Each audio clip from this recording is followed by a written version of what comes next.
xamante ne nii nawetaan rek nañuy yem il faut ñuy initier ay projets de ce fait postulé nañ ci beaucoup de projets yoo xam bu nekk bind nañ déposé fa.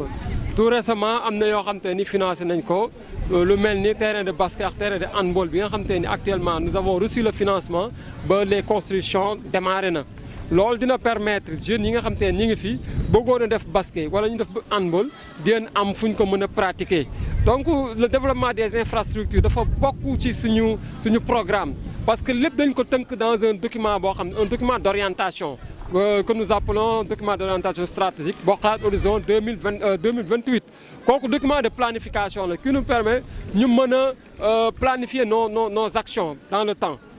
foofu def nañ fa le développement des infrastructures lii bu paree muy terrain basket wax terrain handball bi dina permettre à ces jeunes ñu mën a exprimer loolu nga xam te bëgg nañ ko et dina ñu mën a permettre aussi ñu am d'autres équipes muy équipe bu basket équipe bu handball loolu ñu mën a développer kii boobu discipline boobu si fii di Yeumbeul.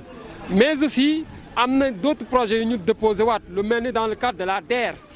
foofu déposé nañ fa un projet ba nous avons acquis un financement qui nous permettra du moins de construire ou bien de mettre en place une boulangerie. Inch'Allah boulangerie bi ñu ngi ci le matériel est disponible ñu ngi ci actuellement recrutement jeunes yi nga xam te ñoo fa war a liggéey. Et là aussi permettez-moi ma mën a lancer un appel aux jeunes qui sont intéressés nañ ñëw postuler au moins il y a 7 emplois directs yoo xamante ne nii dañ ko soxla. Nous avons lancé un appel boo xamante ni à candidature mais jusqu'à présent ça traîne. Donc na jeunes yi ñëw postuler dugg ci pour emploi boobu nga xam te parce que dañ leen di defal benn formation avec ISEC et bu ñu paree formation diplômante la di leen am seen diplôme te loolu dafa leen di jariñ dañ fay jëlee xam-xam kon loolu ñu ngi leen ciy woo. loolu kon muy projet bi nga xam mooy projet boulangerie bi on a un autre projet boo xam te ni beaucoup plus grand muy construction d'un siège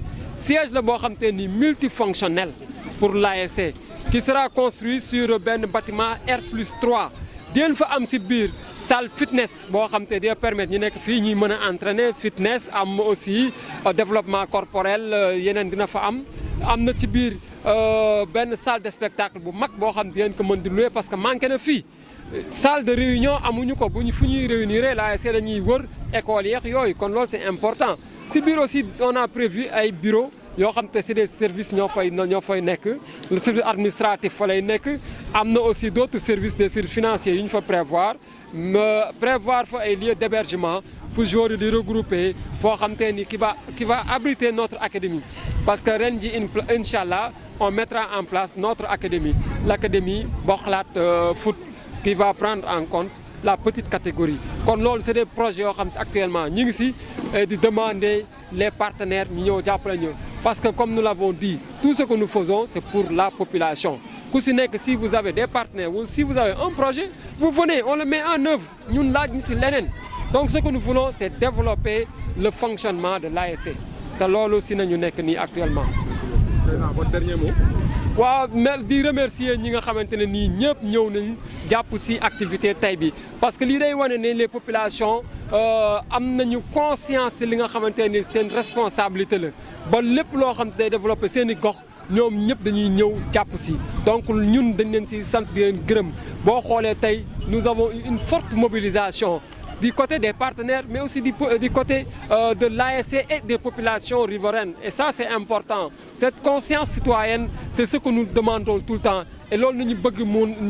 nekk fii ñëpp ku ci nekk xamee ko noonu ba loolu dina jàppale suñu gox bi pour que mën a développer parce que dañ nekk ci gox boo xam te dafa manquer infrastructure il faut ñun ñëpp ñu jàpp pour le développement de notre localité merci beaucoup.